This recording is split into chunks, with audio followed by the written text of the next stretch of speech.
Where the hell am I? Hey guys, it's your favorite film bro Sleuth back at it again to give you my horrible takes on movies for yet another month. This month I'm taking it back to my original style of just puking out some of the highlights of this month that I watched, but I also have a special event all up in this little book here of the Barbenheimer Experience.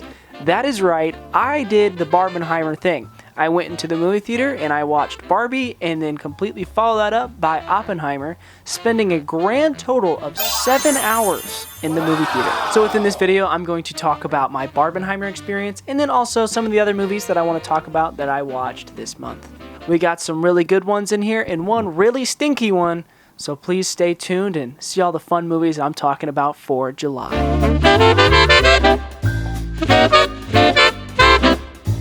Getting straight into the movies, we're going to get Straight Outta Compton as well. From 2015, this is probably by far the best biopic I've ever seen.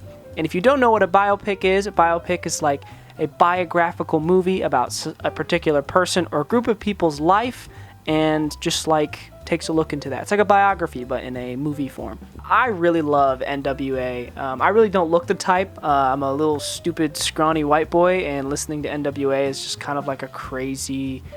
you would never pair the two. But I had been listening to NWA for a while, and one of my best friends had been recommending me to watch the movie, and I finally got around to doing that, and having listening to a lot of their music and then actually seeing the movie was just a big cherry on top to their group and everything they have done, and just was fantastic. Straight Outta Compton is a movie all about NWA and that notorious rap group, and where all the members got together, where they all went after the group was ended, and pretty much how NWA became NWA. And the members of NWA being Eazy-E, who's played by Jason Mitchell, Ice Cube, played by Ice Cube's son, O'Shea Jackson Jr., Dr. Dre by Corey Hawkins, MC Ren by Aldous Hodge, and Neil Brown Jr. as DJ Yella. I think this movie played a big part in introducing NWA to like the newer generation of kids and people that had kind of forgotten about NWA. Now, not to say that people just like didn't care about NWA. I feel like they've like always like retained like a very big status in the world, but I feel like to introduce it again to the people of this generation, this movie was that like reintroducing. I rated this movie 4 stars on Letterboxd. I stand by that. Fantastic movie. 4 stars is like an 8 out of 10. So fantastic movie. Watch it. It'll probably make you cry because it almost made me cry. Next up is 2001: A Space Odyssey from 1968. And holy shit. I'm going to try my best to explain this movie, but it's, you know, there's a lot going on, and after the movie was over, I was a little confused. So this movie is about humanity and how we find this mysterious object, which is like a big obelisk. It's like a big rectangle thing. And we look into its origins, and everything gets flipped on its head, and robots turn against us, and people go crazy, and we all live happily ever after, kinda. I do think this movie is very good. It really shows what we can create in like film and how incredibly massive and monumental it can be. And I don't really understand this movie. Like I couldn't really tell you what it's really about. And I don't really think it helped that I watched it on a plane, but I was a little confused and I still don't really know what it's about, but I'd like to rewatch it because I think it was very good. I do think this movie drags a bit, and I think a lot of people will say the same thing about it, but if you like slower movies, more like talking, conversational type things, you'll probably really like this movie. But yeah, this one's definitely a life-changing movie. I suggest everyone watches it if you get the chance. It's just like an essential part of the filmography we've ever made as humanity. I rated this movie 4 stars on Letterboxd. I still hold that to be true. That's about an 8 out of 10. Still really enjoyed it. Fantastic, incredible film work. Stanley Kubrick is the GOAT. Next up, I watched Donnie Darko from 2001, and all I have to say is Donnie Darko, more like Donnie, I'm in the Darko. Thank you. I'm gonna be here all week. So Donnie Darko is about a boy who is very troubled in his life, and all of a sudden, after escaping a very bizarre and strange accident, starts to see weird visions of this like rabbit costumed person, and he starts committing some crimes, and one thing leads to another, and it all goes to shit. This is one of those movies where after it's all kind of said and done, you're just like, what the hell happened? Like, it's one of those movies where you gotta go on YouTube and look up Donnie Darko ending explained. It's very confusing. Similar to 2001: A Space Odyssey, except Donnie Darko is much more like concise and smaller, and a little bit easier to follow, I'd say. There's not really a lot for me to talk about in this movie. It's a great movie. It's a lot of fun. Because I don't really understand what like it is or what it's trying to say, it's hard for me to really talk a whole lot about it. But, you know, it's a good movie. I suggest everyone watch it. It'll blow your mind. It's weird. And if you like weird movies, this is definitely one for you. The only gripe that I have with this movie is that the editing is absolutely abysmal. But hey, it was 2001. What are we gonna do?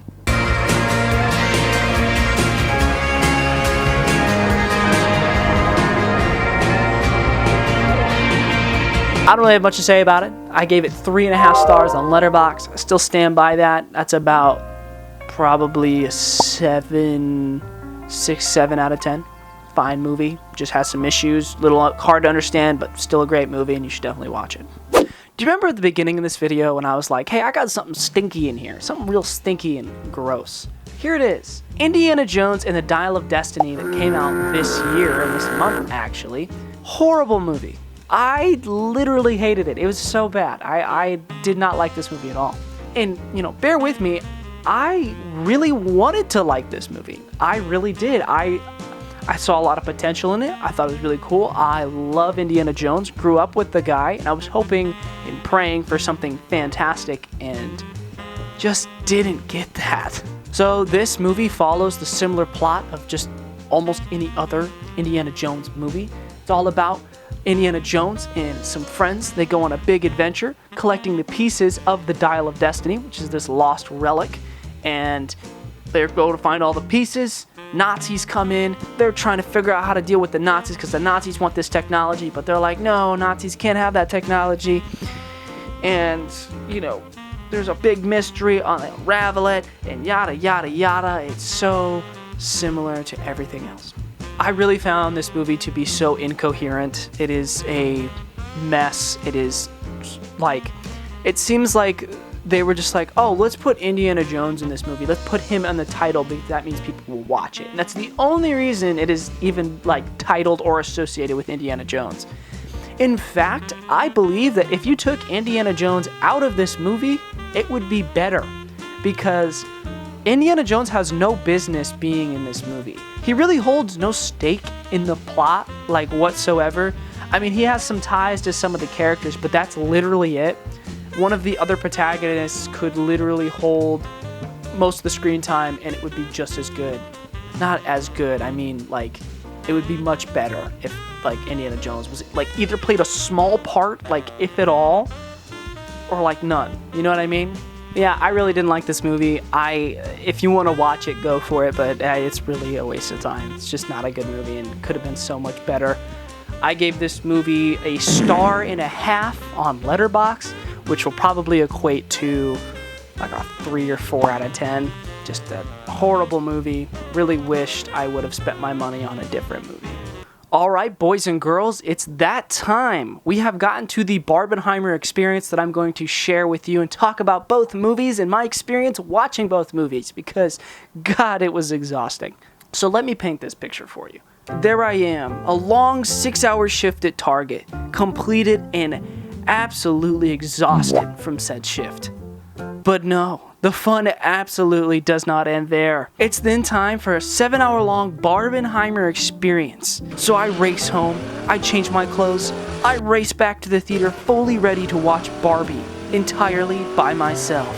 I had to watch Barbie by myself because no one would go with me because they all wanted to see Oppenheimer and had no time to see Barbie. And here's some really awkward footage of me walking into the movie theater alone by myself.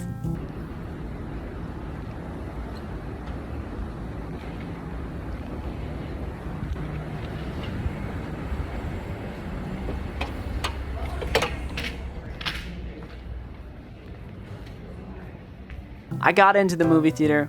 I waited in concessions for like 45 minutes, and I finally sat down in my seat alone next to this family of 4, which was the mom, the dad, and then 2 sisters, and they were like 7 years old, and they were talking the entire movie. However, that did not ruin my experience, because after watching Barbie, I was very well satisfied. Barbie is a fantastic movie. I think Barbie is very well made. It has a great message and is a lot of fun. You will be laughing, you will be enjoying this movie. You could even be crying if you're really enjoying it that much. But that all being said, I also don't think it is a perfect film either.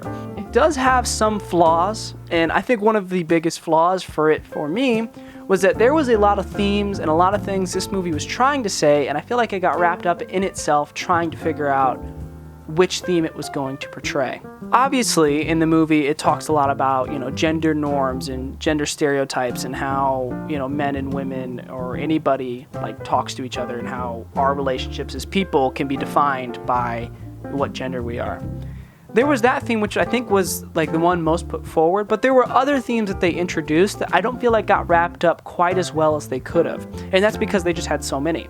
Because at some points it's talking about existentialism with death and the human experience. There's also the idea of what it means to be human.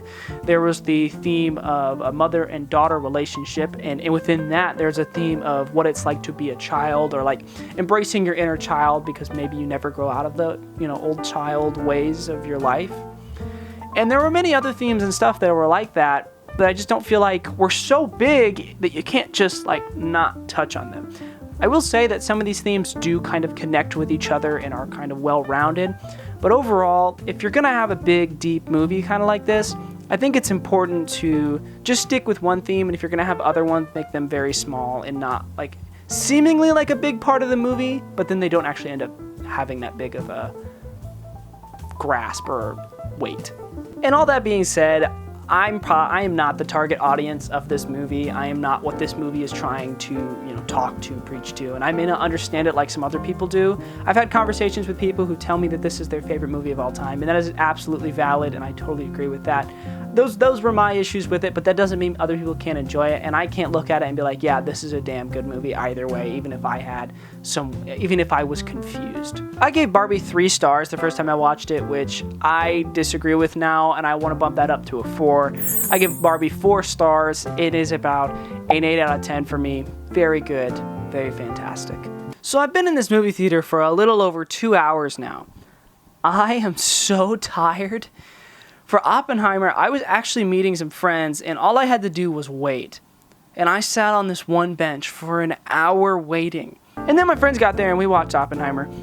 And I do have to say, Oppenheimer was pretty good. Wouldn't say it's Christopher Nolan's best, but it was definitely a very enjoyable and fantastic watch. I would definitely say it lives up to all of the hype that was being built around it. It's definitely a fantastic movie, and if you really enjoy history movies or time period pieces, stuff like that, or another biopic, you'll love this movie. It's fantastic, because one of the big things I love about this movie is it doesn't really focus on the atomic bomb. I mean, obviously it's a big part of the movie. It's a big part of Robert Oppenheimer's story. But they focus on Oppenheimer himself and his life and the things that he went through and the things that he did and said throughout his life that made him into who he was. And I think that was a fantastic movie by Christopher Nolan, and we got a much better movie out of it because of that. Now, for this movie, it was a constant up and down.